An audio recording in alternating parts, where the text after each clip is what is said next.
Hey guys, welcome back to EU4 the Religious Wars, and it seems like now the revolutionary rebels are really kicking in. So we see a lot of them over in the Tengri Empire, but they're isolated in isolated parts of the country, so they're probably not gonna spread over the entire empire. But yeah, we obviously see a lot of them in the Hindus. All of the Philippines has been besieged, and also some of the Indonesian regions.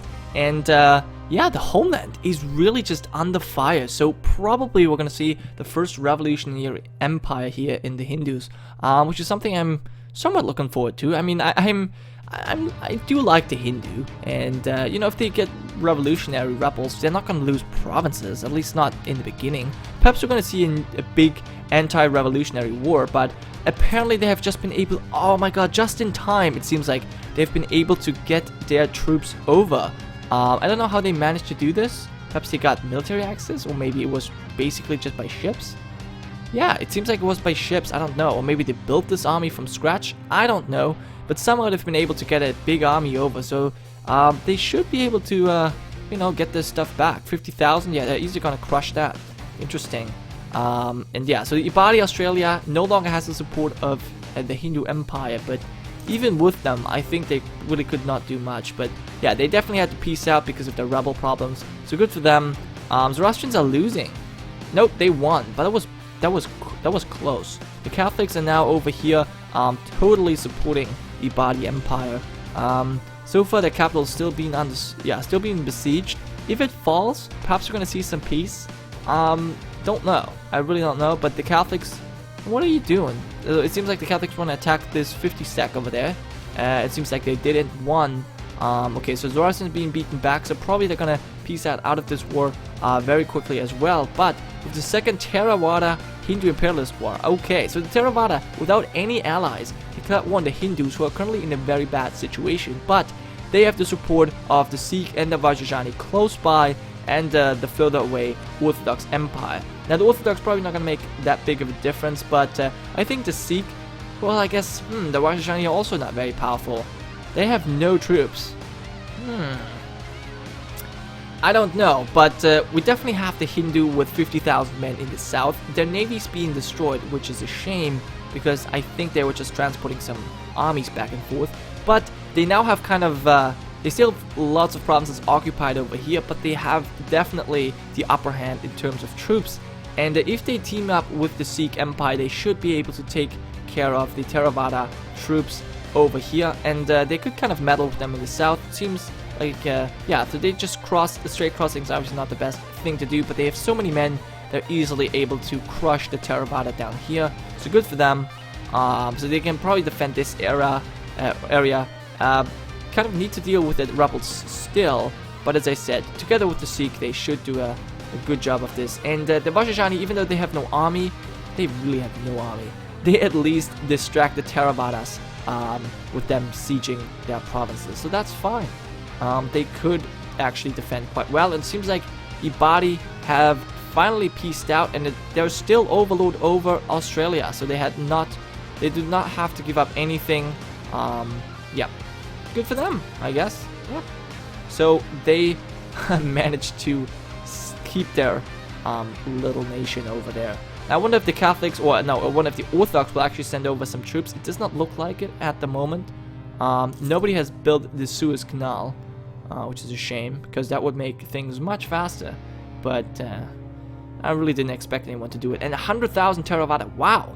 150,000 men right here in this area, and they crushed down on the Sikh. The Orthodox have actually indeed arrived, but only 40,000 men. Not sure if they're going to be able to make a big difference in this war. Hindu are still, trying to get these occupations back. But they're almost done. As soon as they finish these guys, at least their homeland is safe. They still have the Philippines and all their overseas territory being besieged, but it's definitely not as important as their homeland. So yeah. They're mass recruiting, and sorry for the lags, bad times. And wow, they're taking massive attrition over here. Wow, that's amazing. Sieging this one fort. Yeah, level 8 fort. These forts just take ages to siege. They're really a pain in the ass. Wow. But yeah, that's the only war going on. Theravada losing heavily. Is it the imperialist war? No. No, it is. Congo is the capital. And that capital is very well defended. I think it's this one? No. Where's Congo? Oh, Congo is right here. Yeah, it's surrounded by three forts. 3 full provinces surround the capital. So, yeah, you can't immediately siege. You have to siege at least one of these forts. And all of them are... What is this? Is this a level 8 fort? Yeah, fort level 8. Fort level 8. Fort level 8. Fort level 8. Yeah, so 3 level 8 forts surrounding the capital. So you at least have to siege one of them in order to, in order to get the capital. So that's unlikely. So they get at least 25 war score in their favor. They've just been beaten back. But they've gotten rid of all of the rebels in here, so that's good for them. 50,000 men taking care of an army. They're probably gonna be... Nope. So they didn't make it in time. At least they could have, you know, destroyed one army and then get the defensive bonus. But yeah, so they're not really doing that great of a job. Theravada really do have quite a lot of troops, so they could still win this, even though they're being attacked by so many people. Well, they're not being attacked, but they're at war with so many people at the same time. But the Vajrayani are completely useless. The Orthodox do stuff. They have 40,000 men over here. Wow, now we have seen mass recruiting in the Vajrayani Empire. So yeah, the Orthodox are quite helpful. It's just that they're too far away to really make a big difference. And the Sikh, yeah, well, they're currently getting crushed. The Sikh alone cannot take care of the entire Theravada army. And yeah, the Hindu, as I said, obviously had their rebel problems, which kind of slowed them down. Now, no one is actually colonizing over here anymore. Not even the Protestants. Wow. Even though they really should, because that's the only way they get provinces. Wow. That's really a shame. I wish they would do that. I don't know why they stopped. I really don't understand. But there must be a reason, I guess. Well, the Reformed actually have now managed to cut off the totemists entirely. Well, not entirely, but they're probably going to siege, no, not siege, but colonize all of this. Look at this, 4 Reformed colonists. Yeah, they're definitely going to be faster than totemists, and even if the totemists get this one province, they're still, well, kind of cut off from the rest of this. But, yeah, so the Reformed will take over this, so let's check out the religion right here. Yeah, pretty good, pretty good.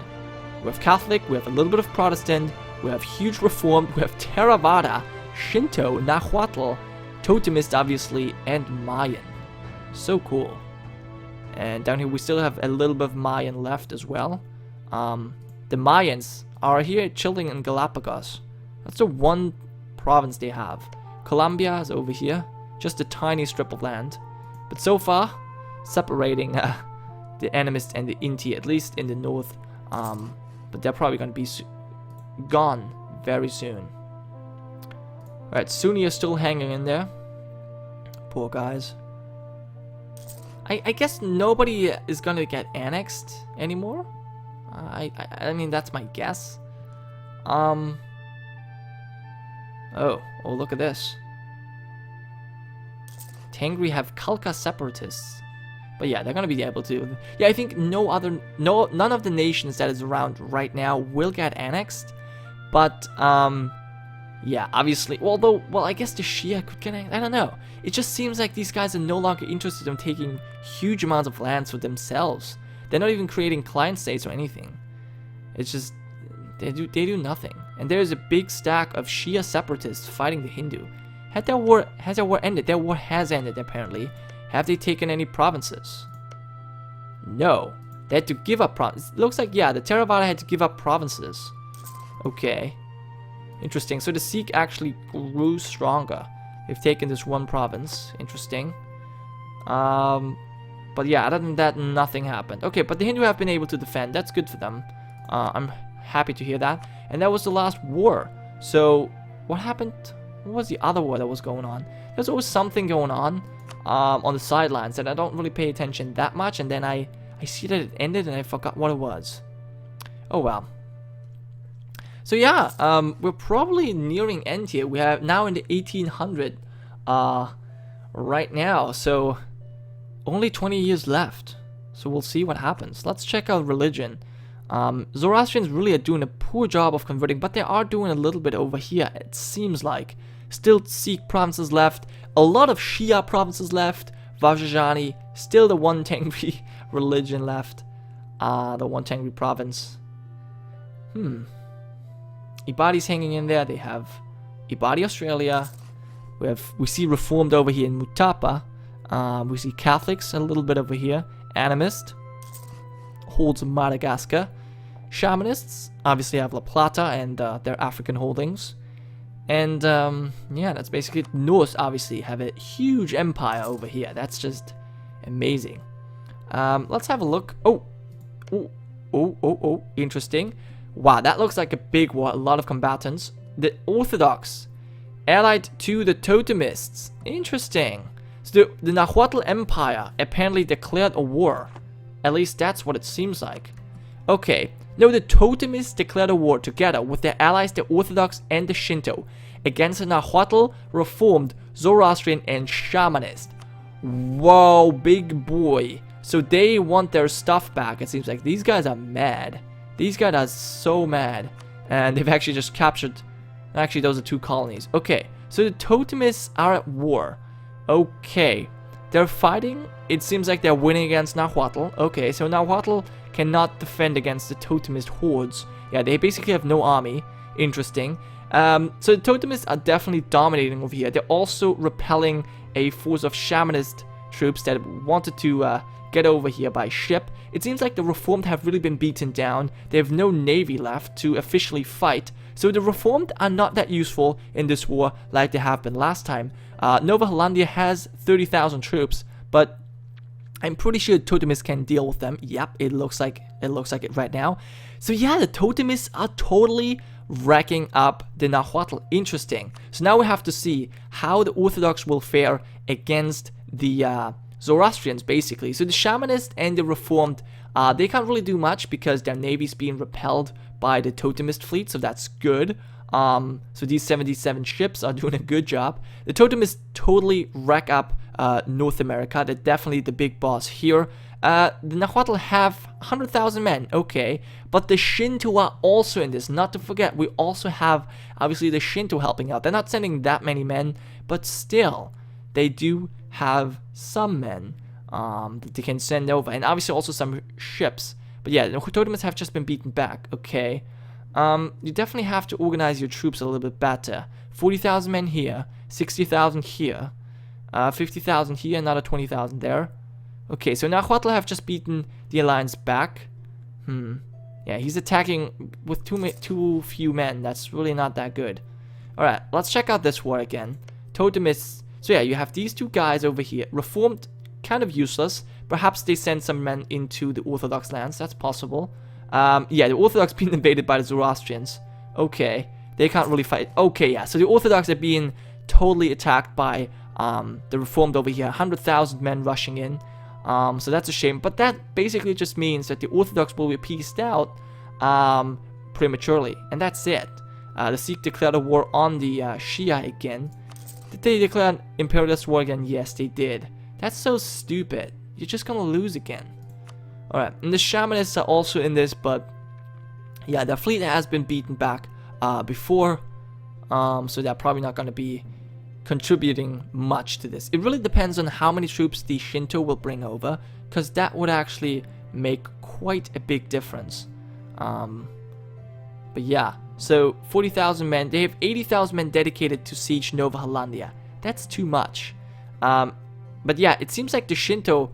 Okay, Shinto and Totemist allied forces have been able to win a battle, very important battle against Nahuatl down here, and 60,000 Totemists are unsieging the former Haiti provinces down here. So I could definitely see the Totemists winning this war. And yes, now we definitely for sure see them winning, because the Catholic and Norse are now at war with the Reformed, Coptics, Nahuatl, and Inti. But basically with the Reformed, so that is going to bring relief to the Orthodox, who are under heavy fire, obviously, from these 140,000 Zoroastrians. They're still going to peace out prematurely, but at least it gives them a little bit time to breathe, to, you know, get rid of all of these provinces occupied by the Reformed Empire. So yeah, they're going to peace out, the Orthodox going to peace out. That will basically leave the Zoroastrians with nothing to do, really, because they're probably not going to send any men to fight the Shinto on their terms. The Shinto still have 100,000 men over here. Nothing in their heartland. Interesting. Their capital also right in the center. Surrounded by 1, 2, 3 forts. Yeah, 3 forts as well. And a gold province. Awesome. Alright, so how does the war go over here? Still on sieging provinces, but pushing into Nahuatl, although they have 80,000 men. So they are definitely capable of defending themselves, but also the totemist and Shinto allied forces, 77,000 men, plus these 16,000 men. Alright, let them attack. Come on. Okay, they left before, now they're getting crushed. They're sending the men in again, but it's probably too late. Yeah, it's too late. They arrived right when it was over. That's a shame. 30,000 men are back here. Probably gonna help out with Nova Hollandia, I could imagine. I wonder if they're actually gonna take any provinces. They have occupied all of these provinces. Oh! I see. They're no longer in the Canada region. Actually, 2 of them. Oh, no, this is Louisiana, and this is California even. So, if they don't take these provinces, the Reformed will get more colonial nations. Probably nothing. Yeah, this is only 2 provinces. They're gonna keep these forever. But they could form Reformed California if they keep colonizing over here, which is definitely a possibility. But yeah, well, I guess we'll see that. Nahuatl are fighting back fiercely. At least they try. 70,000 men against 52,000. Where's the Shinto troops? They've disappeared, it seems like. Alright, any other wars going on? Interesting. No, Sikh are still trying to get the Shia lands, but dude, you gotta use a different casus belli, because that one is not working out for you. So yeah, Shinto are now, no, not the Shinto, but the Zoroastrians are carpet sieging the Orthodox, and they don't really have anything to say in their defense. And yeah, now that most of their troops have actually made it back to their homeland, the Reformed are actually able to push back at least the Catholics. All the while, obviously, the North Empire is rushing in, sieging everything down, but still, I mean, at least the Catholics are being taken care of. 180,000 men over here in Catholic lands, and they don't really have any troops. 80,000 men, that's it. Yeah, and their army's just getting crushed. Orthodox are also helping out, so perhaps, well, Orthodox, don't you want to take care of these guys?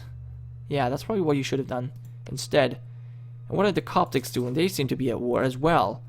Okay, so they're helping out the Reformed. Yes, so the Coptics are helping out as well, I see. So they could, but they're not at war with the Orthodox. So they're just fighting, who are they fighting? Because Zoroastrians are only in this one war, but they're not at war in the second war, I see. So only at war with the Orthodox, not at war with the Catholics.